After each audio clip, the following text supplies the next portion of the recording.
Hello, my name is Darren Kong, and this is my oral report for English 230.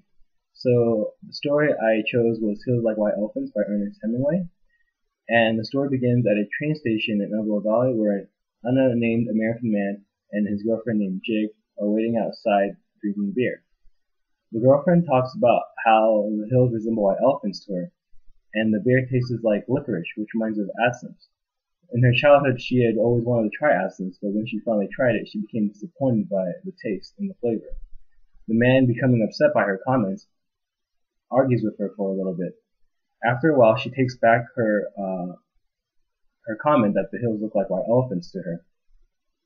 And then the man brings up an operation for the woman that he assures will be safe and will not harm her in any way. He claims that after the operation they can become happy once more. The woman is unsure about the operation, but she still wants to go through with it because she thinks it will make the man happy at least.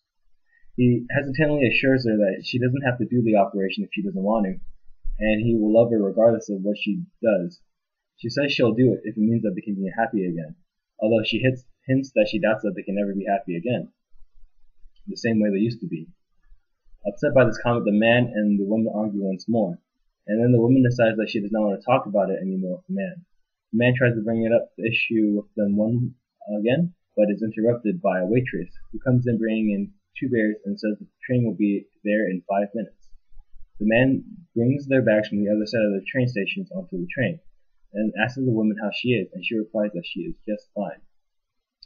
So to understand the story, you have to understand Hemingway's writing style, which is that he enjoyed a minimalist style of writing because of his history as a newspaper reporter that reports only the bare minimum facts in their writing. So he doesn't ever overly tell the reader anything that they need, that they don't really need, and it just sticks to the facts of the story, which requires the reader to look into the subtext of the story. And he coined this style of writing with the iceberg theory, which is that the surface of an iceberg is seen from the top of the water. That's actually just a very small part of the entire iceberg, and most of it's actually hidden beneath the water that you can't really see at first glance. So just like his writing style, the plot is just the smallest part of the story, and there's a greater underlying meaning that one has to look into to understand. So with that in mind, he would purposely omit some important parts of the story because he believed it would strengthen the story.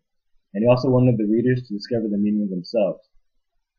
So if we look at it through those eyes, you can see that the story at first may seem like a conversation about a simple operation, but if you look into the details of how they speak with each other, you can see that it's actually something much more serious. And in reality, they're actually talking about an abortion for Jig.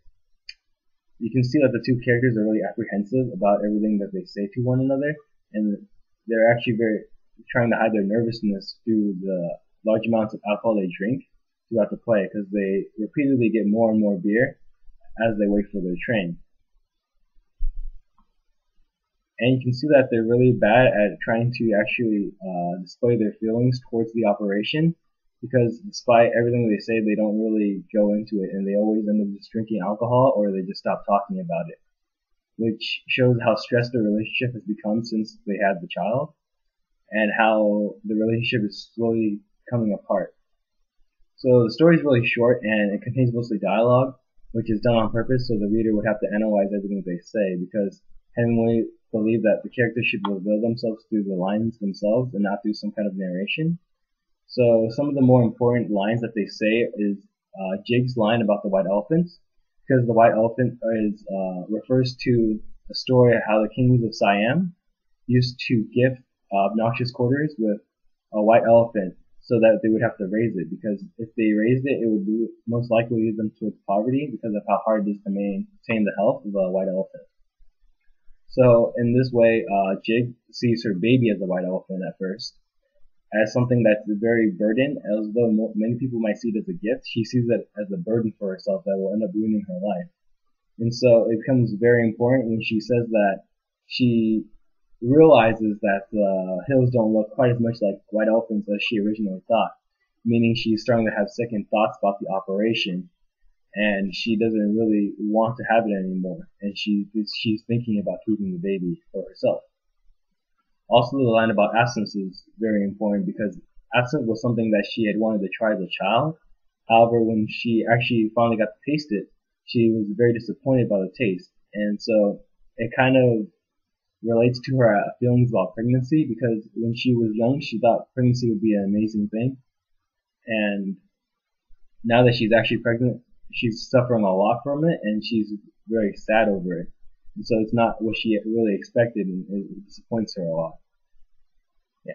So the story ends by the woman saying that she is fine, and although no conflict has actually been resolved, so the reader is left kind of dubious of the actual uh, resolution of the story, which I think is done on purpose, because Hemingway really didn't like to create much of a narrative within the stories. So all in all, the story was very interesting and displaying Hemingway's unique writing style, which I see a lot sometimes in more current writings, but I didn't realize that it came from Hemingway's ideas. That concludes my report for Hills Like White Elephants. I hope you enjoy watching. Thank you.